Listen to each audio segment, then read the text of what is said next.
श्रीं कुबेराय अष्टलक्ष्मी मम गृहे धनं पूरय पूरय नमः।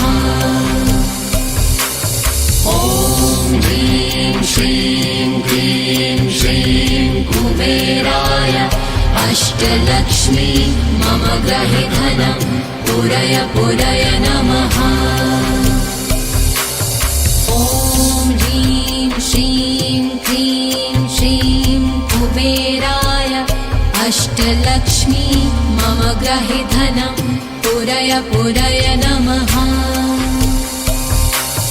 ॐ ह्रीं श्रीं क्लीं श्रीं कुबेराय अष्टलक्ष्मी मम गृहे धनं पूरय पूरय नमः।